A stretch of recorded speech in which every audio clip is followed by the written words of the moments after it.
Et je suis passé aujourd'hui sur le plateau pour dire au peuple congolais que le temps de la délivrance de la République démocratique du Congo est accompli. La colonisation, c'est ça le nœud du problème de la République démocratique du Congo. Que l'Église prenne conscience que le temps de la délivrance est arrivé et que l'Église joue son rôle. Pour que cette délivrance arrive, il faut mettre la parole de Dieu en pratique. Il faut suivre les recommandations divines. D'abord, Dieu appelle la nation à sa table. La communion entre Dieu et l'Église, la communion entre Dieu et la politique, la communion entre Dieu et l'armée, la communion entre Dieu et le peuple. Quand Dieu dit que la République démocratique du Congo doit être délivrée et doit suivre les recommandations que Dieu a données, celui qui va marcher à l'encontre de cela, la loi de l'Éternel fera son rôle. Mais la victoire que Dieu nous donne n'est pas une victoire militaire, elle est une victoire divine.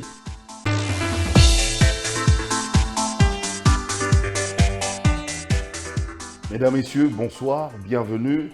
Votre magazine Dites-moi tout reçoit aujourd'hui le prophète Ézéchiel Kinziwa Kinzi, qui est un officier, mais vous avez compris, il est aussi serviteur de Dieu. Il va nous parler de la prophétie sur la délivrance de la République démocratique du Congo. Et cette prophétie sur la délivrance de la République démocratique du Congo, qui est d'ailleurs écrit, représenté dans un ouvrage, cet ouvrage, bien sûr, qui est entre mes mains.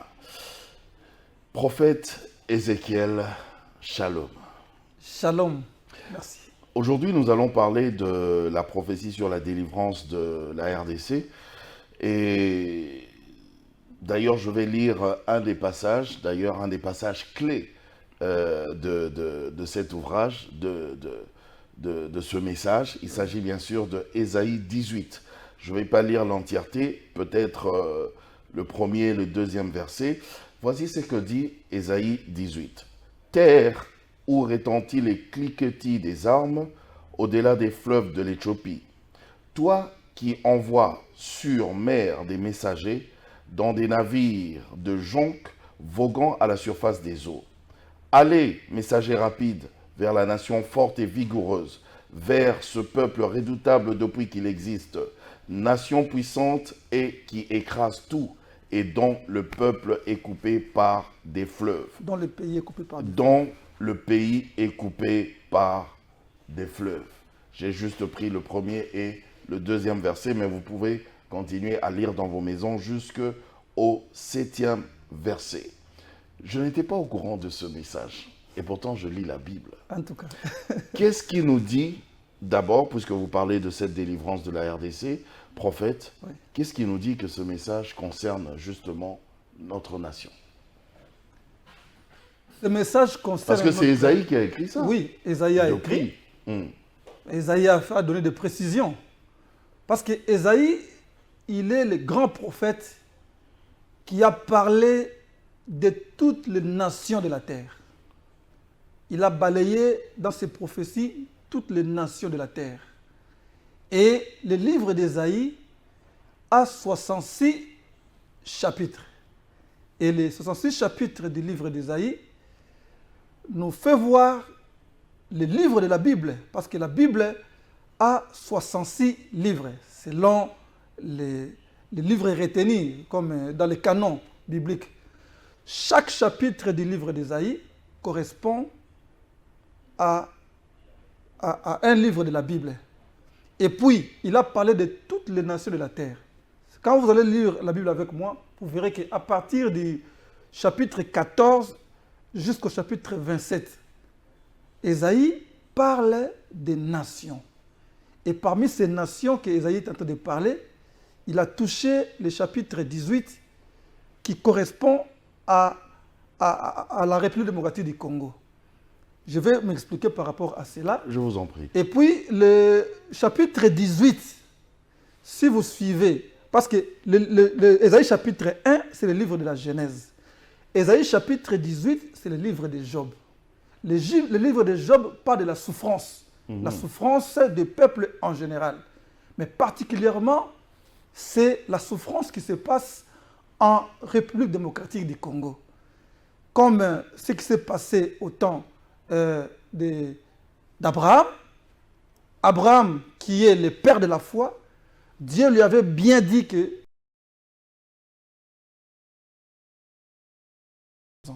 et après les 400 ans, ton peuple va retourner pour adorer ici, là où il est en train de parler avec Abraham. Et Abraham est mort, il est parti. Après sa descendance, Israël est entré en esclavage en Égypte. Et c'est après 400 ans que Dieu va susciter son prophète Moïse. Il lui donne le message, il lui éclaire des choses qui devaient s'accomplir. Et Moïse a amené le peuple dans la libération, dans la délivrance. Et si je vais rentrer, vous avez posé, dans votre question, vous avez posé la question de fois, comment vous dites que ce pays, c'est la République démocratique du Congo? Qu'est-ce qui prouve que le prophète Ésaïe parlait de... Oui, vous savez... de notre pays, la RDC. Quand Dieu envoie, si le chef ou le gouvernement donne une mission, un mandat à un chef militaire, le chef militaire, on lui donne la carte. La carte lui sert de se situer sur quel point de la surface du globe il va opérer.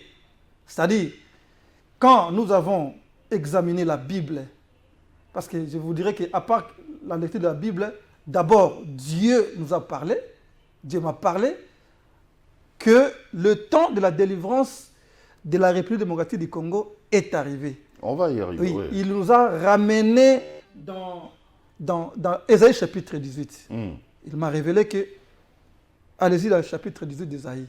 Et comme le Seigneur m'avait déjà précédemment enseigné comment décortiquer les révélations par rapport aux Saintes Écritures, et quand je suis entré, j'ai commencé à faire les examens.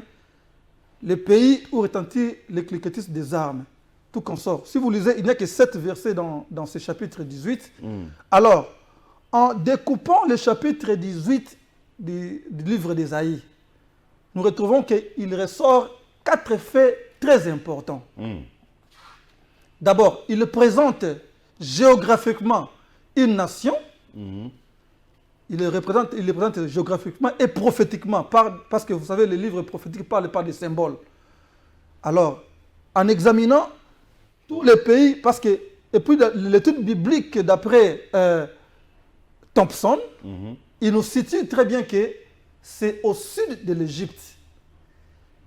En regardant le sud de l'Égypte, nous voyons il y a le Soudan, il y a la République démocratique du Congo, il y a l'Afrique du Sud. Et si nous voyons les anciennes cartes, nous allons trouver que Éthiopie, que parle la Bible, avait commencé à partir du Soudan, la République démocratique du Congo, et puis on descend. Et pourquoi nous avons dit que cette prophétie concerne la République démocratique du Congo? On dit le pays est coupé par des fleuves. En examinant le pays qui est découpé par des fleuves, le Soudan, oui, le Soudan est découpé par le fleuve Nil, qui prend d'ailleurs sa source chez nous ici en République démocratique du Congo. Et puis le pays qui est découpé par des fleuves. Découpé par des fleuves, c'est un langage poétique. Pour parler des cours d'eau. Oui, pour parler des cours d'eau. Parce qu'en examinant, même quand je lis dans l'encyclopédie, l'encyclopédie nous dira que les grandes eaux de l'Antiquité, au lieu de les appeler des rivières, dans l'art de parler, il serait mieux de dire les fleuves. C'est ça que dit l'encyclopédie. Alors quand on parle de fleuves, il s'agit bien de grandes eaux. Si vous regardez très bien notre pays, la République démocratique du Congo, son hydrographie est nulle part ailleurs. Il a une hydrographie particulière parmi tous les pays qui sont au sud de l'Égypte, comme le dit la Bible de Thompson. Déjà, tout notre pays est traversé par le fleuve. Par notre fleuve d'abord. Oui, d'abord par notre fleuve. Et puis par des eaux. Par d'autres eaux. D'autres eaux. Parce qu'il y a plusieurs affluents. Vraiment, c'est comme le vaisseau sanguin, les eaux de notre pays. Et cela nous a renvoyé dans Genèse, chapitre 2, à partir du verset 10, vous descendez là-bas, où la Bible démontre comment, quand Dieu a créé le monde, et puis il a fait pousser de l'eau, l'eau est sortie de la terre, il s'est partagé à 4 fleuves. Et parmi ces 4 fleuves dont parle la Bible, il y a le fleuve Pichon, il y a le fleuve Guillon, il y a Hiddekel, il y a aussi Euphrate. Alors, en examinant dans la Bible très bien, on dit que le pays de Couche est découpé par le fleuve Guillon. Et le pays de Havila, qui est bien sûr le descendant de Couche, est découpé par le fleuve Pichon. Ça, on en verra peut-être plus tard. Donc, ça nous a rassuré de savoir, de nous situer par rapport à la géographie, qu'il s'agit bien de la République démocratique du Congo. C'est ce que je pouvais dire. Alors, ce passage, justement, quand nous lisons ce passage, après, vous allez nous aider, vous-même, vous allez expliquer, décortiquer ce passage. Oui. Mais à première vue, quand nous lisons comme ça, on ne voit pas où est-ce que c'est dit directement comme ça que le temps de la délivrance a sonné. Oui, le temps de la délivrance a sonné. Du 1er au 7e verset. Oui. Je ne vois pas clairement là où c'est dit comme ça. Oui, ce n'est pas dit dans la Bible. Vous savez, Dieu parle cependant tantôt d'une manière, ça. Voilà. Tantôt d'une autre. En tout cas. Comme il avait parlé à Moïse pour lui dire que j'ai entendu les cris de ton peuple, les cris de mon peuple. Je connais ses douleurs. Va, délivre Israël. C'est la même chose que Dieu m'a parlé. Il m'a donné une vision très claire.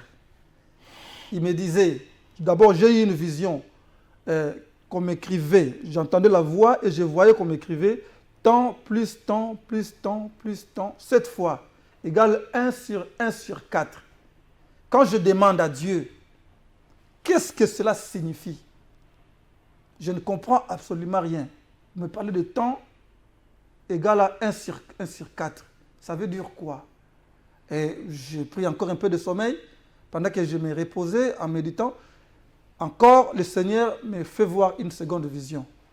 Je vois une femme qui est enceinte, qui a besoin du secours, avec sa grossesse qui est déjà à terme. Et puis, pendant que je regarde la femme, je regarde au ciel, je vois l'aigle qui est au ciel. Et l'aigle, il regarde la femme qui avait besoin du secours, et puis l'aigle prend son envol, il descend jusqu'à la dimension de la femme. Il vient, il lui saisit, il lui transporte. L'aigle vole avec la femme, ça c'est la vision. Il l'amène près des grandes eaux. Et puis, l'aigle lui dépose là-bas, et puis il lui déverse de l'eau dans le visage, et la femme a fait pipi. J'ai dit, mais Seigneur, ça aussi je ne comprends pas. Ça veut dire quoi? La femme a uriné. Ah, elle a fait pipi. Ok. Voilà. Maintenant, quand j'ai commencé à prier, parce que vous savez, la prophétie, je vais même dire ça à nos bien-aimés, quand Dieu te parle par des songes, par des visions, prends cette vision-là, rentre dans la prière. Commence à dire ça à Dieu.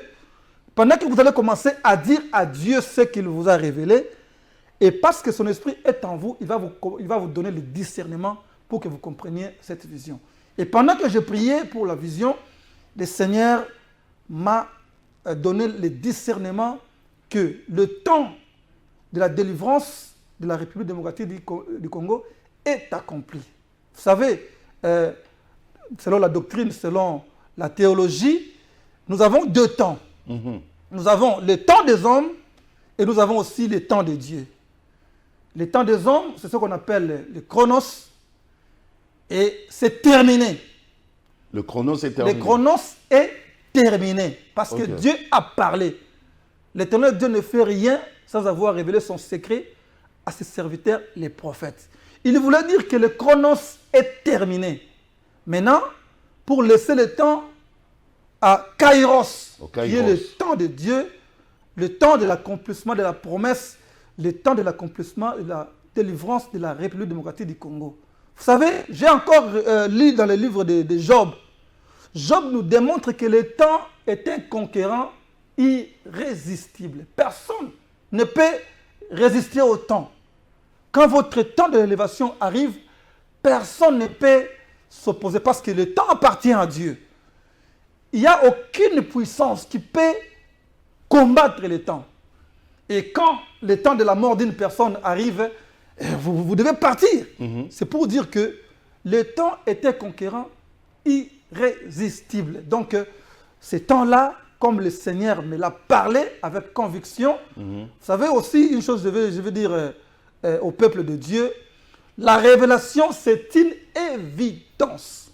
C'est-à-dire, ce que Dieu a imposé dans l'esprit de l'homme comme une loi inaliénable, une loi qui doit s'accomplir.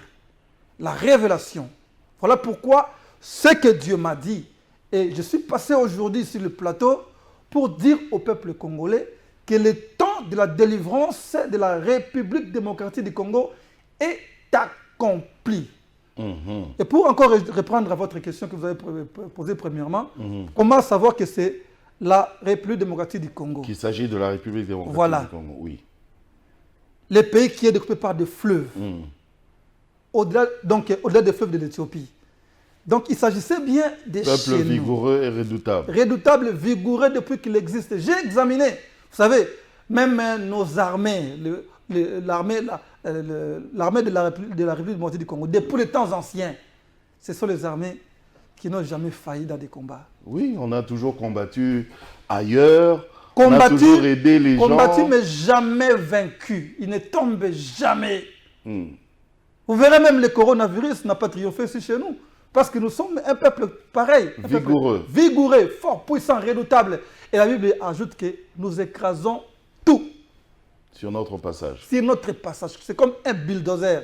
Il écrase tout. Et aujourd'hui, nous vivons le paradoxe.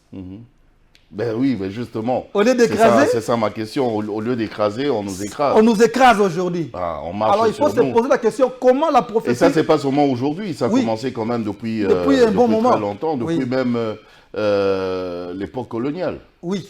On a été écrasé. Vous avez bien cité l'époque coloniale. L'époque coloniale, vous savez, nous sommes en train de parler... On a eu l'indépendance, mais les gens disent que après l'indépendance, c'est comme avant l'indépendance. Rien n'a changé. Ils avaient raison. On est quand même colonisé d'une certaine manière. Enfin, aidez-nous à comprendre tout ça. La colonisation que vous avez citée. Et quand on parle de la délivrance de la nation... On est quand même écrasé d'une certaine manière. La délivrance de la nation. On ne voit plus cette vigueur-là, le peuple vigoureux, là. C'est où? Bien sûr. C'est où sa vigueur? Ça, vous commencez à... Vous voulez mépriser tout ce que j'ai... J'ai la soif, là, d'apprendre. Donc, la colonisation, c'est ça le nœud du problème de la République démocratique du Congo.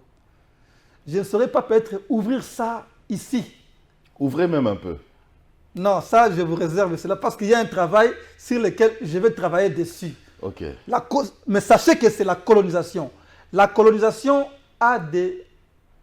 C'est un processus. Un processus qui a duré longtemps quand l'ennemi a découvert... Quand le colon est arrivé, il a trouvé un peuple qui était déjà vigoureux, puisque la Bible le dit, Ésaïe, un peuple vigoureux et redoutable depuis qu'il existe. Depuis qu'il existe. Mais comment les coloniser? Comment on a pu nous coloniser? Enfin. Jésus-Christ a dit ceci. Est-ce que tu peux entrer dans la maison d'un homme fort et prendre ses biens sans l'avoir lié d'abord? Tu ne peux pas entrer dans la maison d'un homme vigoureux, puissant, qui écrase et tout, sans l'avoir lié d'abord. J'ai un peu examiné, bon, vous savez, la science, nous sommes écrivains, il faut puiser, il faut creuser ça et là. Macaulay en parlait déjà. Il a parlé ça après, bien sûr, parce que le problème du Congo a commencé en 1482, en 1484. Macaulay en a parlé vers les années 1800 quelques. Que un peuple fort, un peuple puissant, pour le vaincre, il faut d'abord entrer dans sa culture, dans sa foi, pour les neutraliser. Comme ça, vous pouvez les dompter. Je vous ai dit que je ne saurais pas entrer dans les... Donc, il faut entrer d'abord par sa foi. Oui, dans la foi et puis dans sa culture. Quand vous entrez dans la culture et dans sa foi, vous le paralysez, vous pouvez le vaincre, prendre sur tout ce que vous voulez. Donc vous êtes un peu d'accord, vous les écrivains, avec ces gens qui disent que la religion c'est l'opium du peuple. La religion n'est pas l'opium du peuple. Une religion déformée. L'évangile a une mission, c'est la libération. Mais quand la politique prend l'évangile, quand ça devient et déformé, l'utilise pour ses intérêts, ça devient l'opium. Ok. Voilà. Vous savez, oui, nous pouvons bien l'avouer, que la connaissance qu'il y avait au début, ou alors par nos ancêtres qui avaient reçu l'évangile en premier, et la connaissance que nous avons aujourd'hui est différente. Est différente parce que Dieu est en train de nous amener des révélations en révélations, des connaissances en connaissances, de lumière en lumière. Et il nous a parlé ouvertement que le temps de la délivrance est arrivé. Vous avez dit que le colon, je rentre un petit peu en arrière, hein, Oui. le colon quand il est arrivé, il est passé par la foi et notre culture. Bien sûr. Donc il a commencé par remplacer notre foi par une autre foi. Je m'arrête d'abord là. Est-ce une façon aussi pour prophète Ézéchiel d'admettre, comme les gens le disent, que la foi que nous exerçons aujourd'hui, qui tourne autour de Jésus-Christ, n'est pas la nôtre? La foi qui tourne autour de Jésus-Christ. Si on nous avait remplacé ça, donc c'est... Jésus-Christ, il est le sauveur de l'humanité. Il est irremplaçable. Que les gens ne confondent pas les choses. Est-ce que nos ancêtres connaissaient Jésus-Christ? Nos ancêtres, qui est notre ancêtre? Ils ne croyaient même pas en Jésus-Christ. Notre ancêtre, c'est Couche. Ok. Depuis la Genèse, on parle de notre ancêtre. Couche, qui signifie les Noirs. Dieu dans l'homme noir. C'est que nos amis kimbangistes ont interprété que Nzambe Abaïndo. Mais il est Dieu dans l'homme noir. Ok. L'homme noir, c'est une race divine. Une race qui reçoit l'Esprit de Dieu. Une race où l'Esprit de Dieu doit vivre. Voilà pourquoi c'est une race vigoureuse, forte, puissante. Parce que quand c'est Dieu qui est là, elle est une race très puissante. Alors pour lui dompter, il faut le secouer. Il faut lui faire perdre sa culture, sa foi, afin qu'il perde sa force. Donc c'est ce qui s'était passé. Alors nos ancêtres se couchent. Et dans les recherches que nous avons faites, c'est Couche qui est le civilisateur de l'humanité. C'est lui qui a transmis la connaissance dans le monde entier. Il a enseigné la Grèce, il a enseigné Rome, il a enseigné l'Égypte, il a enseigné la Syrie. Ceux qui se font dire aujourd'hui puissants. Et pour être reconnaissants envers les Noirs, ils se sont retournés contre celui qui les avait enseignés pour chercher à faire disparaître sa civilisation. Et la civilisation de Couche avait presque disparu. Parce que, si vous lisez bien Jérémie, c'est que l'ennemi pensait, détruisons l'arbre et son fruit. Effaçons-les de la terre des vivants. Qu'on ne se souvienne plus de lui. Ce qui est arrivé à Couche, on l'a tué, on l'a enlevé sur la scène, et puis on a cherché à faire disparaître sa civilisation. Mais comme la Bible est têtue, elle est révélée des choses. Aujourd'hui, le temps de la délivrance. Oui, nous devons savoir que nous sommes la descendance de Noé par Couche.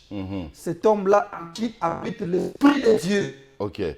Une question de curiosité, prophète Ézéchiel. Oui. La Bible a toujours existé.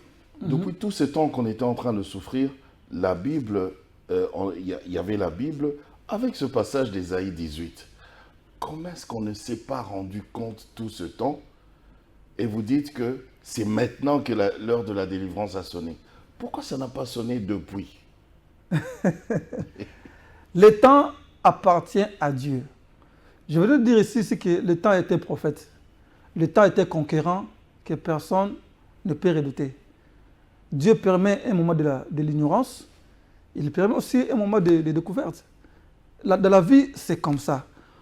Aujourd'hui, puisque il n'y a pas que moi qui ai découvert que Ésaïe chapitre 18, c'est la prophétie de notre pays, Dieu a commencé à en parler à plusieurs gens, à plusieurs serviteurs, que le temps est accompli, le temps est accompli. En ce moment ou depuis longtemps? Bon, vous savez, le temps de Dieu, ce n'est pas comme une année. Il peut commencer de 10 ans à 20 ans, 30 ans. Il parle déjà. Il révèle déjà aux gens. D'ailleurs, j'ai parlé avec un ami, il m'a dit qu'il y a un Américain qui était arrivé ici au Congo vers les années 80. Ça peut faire aujourd'hui plus de 40 ans. Il avait déjà parlé des choses qui vont arriver aujourd'hui dans notre pays. Et il y a une différence entre celui à qui Dieu a dit que le Congo sera délivré et à celui que Dieu a dit va et annonce la délivrance. Il y a un peu une différence. Ok. Oui. Donc, à vous, il a dit, va et annonce la délivrance. Quand il me dit, quand nous voyons l'aigle qui transporte la femme enceinte, cela a une signification prophétique. Ça veut dire quoi? La femme enceinte, c'est la porteuse de la promesse. Et quand Dieu vous révèle des choses, il met cette onction-là en vous. Il met cette grâce-là en vous. Et l'aigle représente quoi? L'aigle, c'est Dieu. Le grand aigle, c'est Dieu. L'aigle, c'est l'onction prophétique. C'est l'onction, oui, le prophétique, c'est Dieu qui parle. Dans l'aigle qui prend la femme enceinte, oui. C'est la porteuse de la promesse. C'est le type de l'église. Vous savez, le prophète, il est dans l'église, il représente l'église. Et pour votre connaissance, il n'y a pas que le prophète qui doit le faire. Le prophète le fera avec l'église. Qui est l'épouse. Qui est l'épouse. La femme enceinte. Qui doit accomplir la promesse. Parce que la grossesse, c'est la promesse qui doit s'accomplir. Et quelle est cette promesse? C'est la délivrance que Dieu nous a donnée qui doit s'accomplir en République démocratique du Congo. C'est-à-dire, nous, en tant que porteurs du message, nous portons ce message à l'église afin que l'église joue son rôle. Il n'y a pas que l'église. Parce que quand Dieu m'a parlé que 1 sur 4, il s'agit bien d'annoncer la parole de la délivrance dans 4 dimensions. Il me dit, annonce ce message dans 4 dimensions. C'est-à-dire? Et les 4 dimensions, il s'agit bien des 4 dimensions du Dieu d'Ézéchiel. Parce que le Dieu d'Ézéchiel, tonton Jacob, le Dieu d'Ézéchiel a 4 faces. Yes. Chaque face a sa signification. C'est-à-dire, il a la face de l'homme, il a la face du bœuf, il a la face du lion, il a la face de l'aigle. Les 4 faces du Dieu d'Ézéchiel, la face de l'homme, c'est-à-dire l'homme parfait de Christ qui apporte la solution aux problèmes individuels des hommes. Et la face du bœuf, il s'agit bien de l'onction sacerdotale. À ce niveau, il dit que j'amène le message à l'église, au corps du Christ de la République démocratique du Congo. Que l'église prenne conscience que le temps de la délivrance est arrivé et que l'église joue son rôle. La face, ça, c'est la face du bœuf. La face du bœuf. Okay. Et la face du lion, il s'agit bien de l'onction royale. Vous savez, le royal est remplacé aujourd'hui par la politique, par le gouvernement, par le président.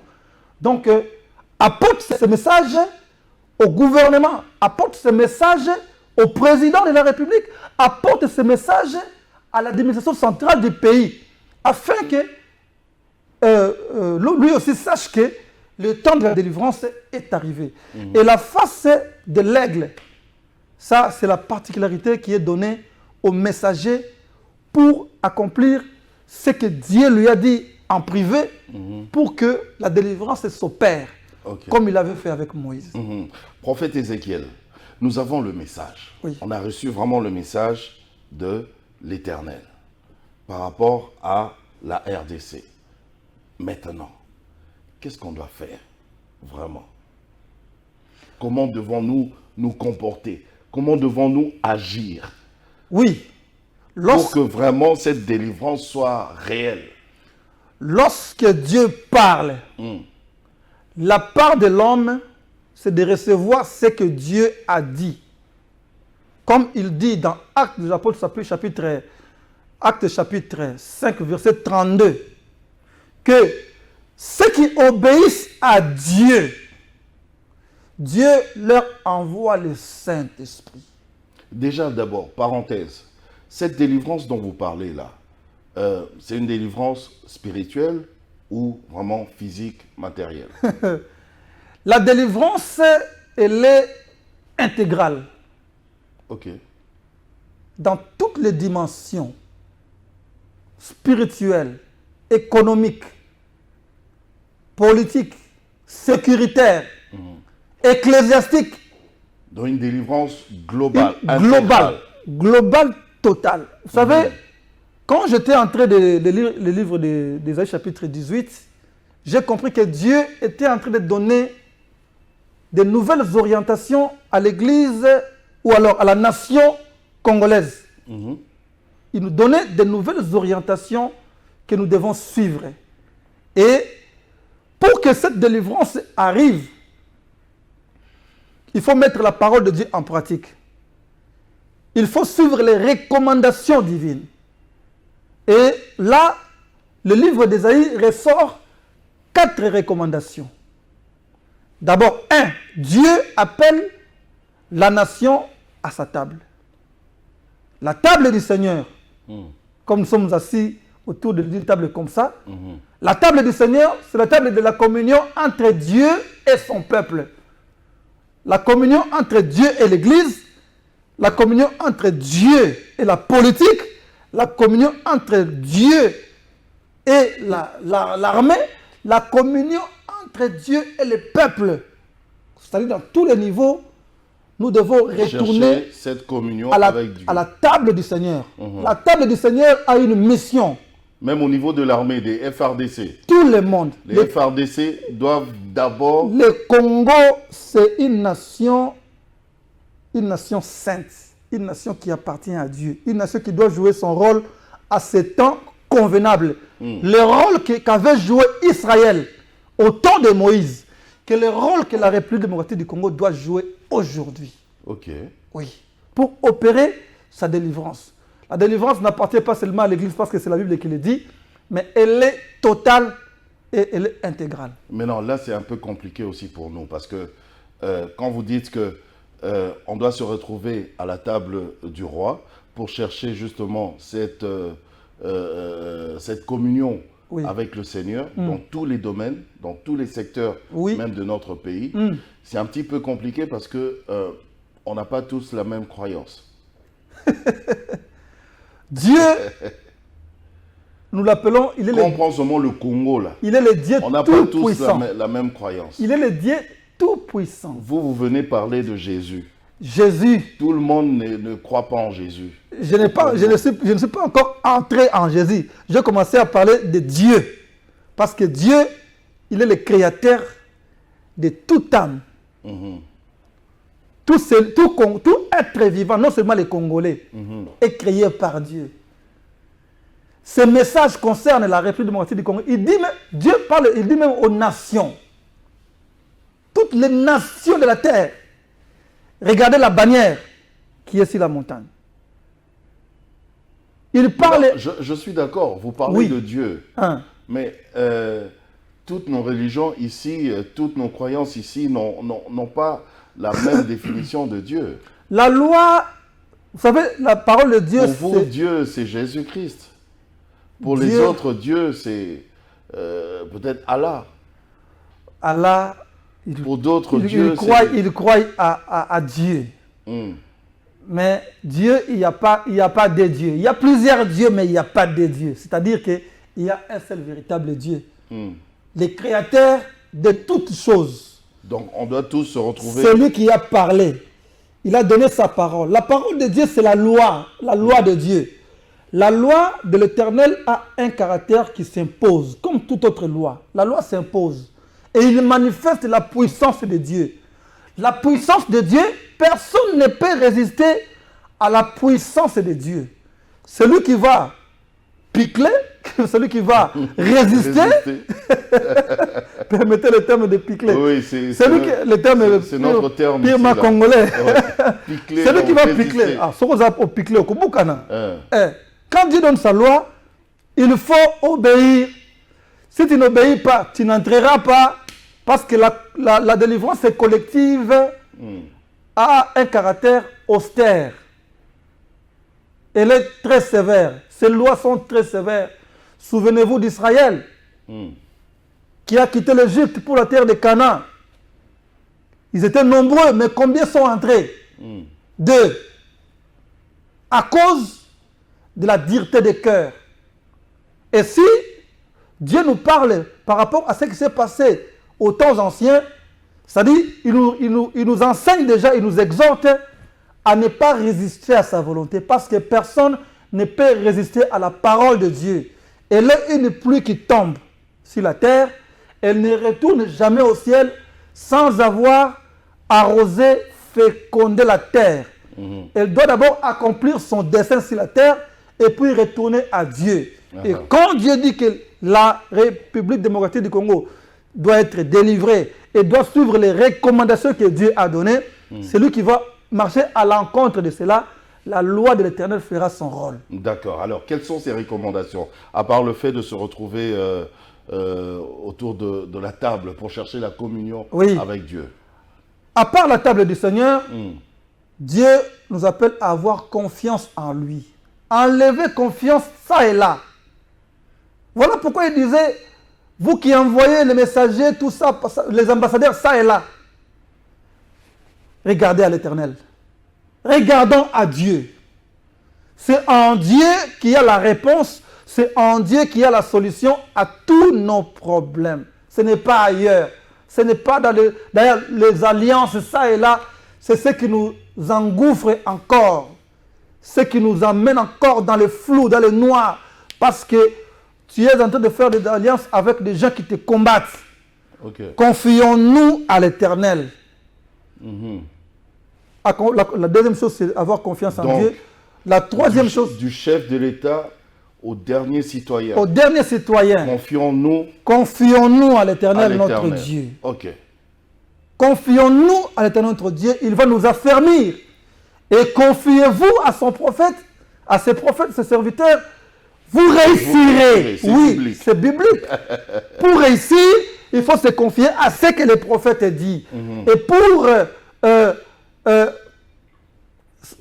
avoir la force, pour être affermi, il faut se confier à Dieu. La confiance en Dieu nous donne ces choses. Et la troisième chose, Dieu nous appelle à la conquête. Pas une conquête comme le font les Kadogo, comme le font les militaires. Les FARDC.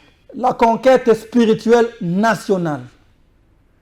C'est une conquête sans effusion de sang. Bien qu'on répand le sang congolais, mais c'est une conquête sans effusion de sang. Bon, là c'est une guerre armée. Hein. Une guerre armée. Si on ne réagit pas avec les armes, ça sera compliqué. L'armée doit être là. Nous devons avoir notre armée. Elle doit être puissante. Elle doit devenir encore puissante. Mais la victoire que Dieu nous donne n'est pas une victoire militaire. Elle est une victoire divine. Parce que la gloire revient à Dieu. Si c'est l'armée qui donne la victoire, la gloire sera dans l'armée. Mais la gloire appartient à celui qui nous a choisis, à celui qui nous a appelés, c'est Dieu. En lui, nous devons donner notre confiance. La confiance au FARDC, ce sont les hommes. D'ailleurs, il y a beaucoup de choses qui se passent là-bas, qui doivent être arrangées. Oui, parce que le message de la délivrance est là. Même l'armée, il y a des choses qui doivent changer dans l'armée, afin qu'elle soit vraiment une armée qui sert son pays. Il y a des choses qui doivent... de l'Éternel. Oui, l'armée congolaise. Il y a des choses qui doivent changer en elle pour qu'elle devienne une armée qui défend la nation de Dieu. Ok. Voilà. Ok. Il y a encore d'autres recommandations? Oui, Là, nous tendons vers la fin. la troisième recommandation, c'était la conquête. Et après la conquête, c'est la victoire. Et après la victoire, qu'est-ce que l'homme fait? Il doit reconnaître Dieu. Il doit le glorifier. Il doit apporter les offrandes à Dieu. Les actions de grâce. Les actions de grâce pour adorer ce Dieu. En tout Et cas. Dieu a bien précisé que c'est sur la montagne de Sion qu'il va amener ces offrandes-là. Alléluia. Alors, prophète Ézéchiel, vous avez écrit tout ça dans un ouvrage, Oui. Prophétie sur la délivrance de la République démocratique du Congo. Vous ne l'avez pas encore publié, hein? Enfin, vous Le l'avez livre est déjà publié. publié, mais Oui. pas encore présenté. C'est Déjà? Bon, c'est déjà présenté parce qu'il y a Déjà d'autres présenté. émissions Ok. qui j'ai déjà parlé du livre. Et le Ok. livre est déjà en vente. Ok. Celui qui veut en procurer, il peut Où déjà est-ce en qu'on peut avoir. l'avoir? Bon, jusque-là, le livre se trouve encore à l'église. C'est pas encore arrivé dans des marchés.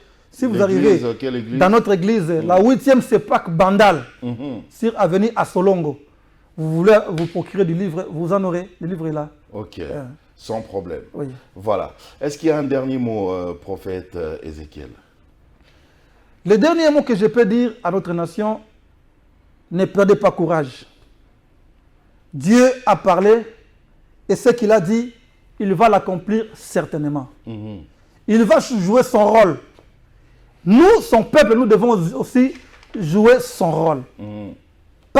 Particulièrement l'Église. L'Église, corps de Christ, doit jouer son rôle. Et puisque Dieu m'a dit d'annoncer ce message de la délivrance de la nation dans 4 dimensions, c'est-à-dire nous allons préparer d'abord des conférences pour les sacerdoces, qui aura lieu bientôt là.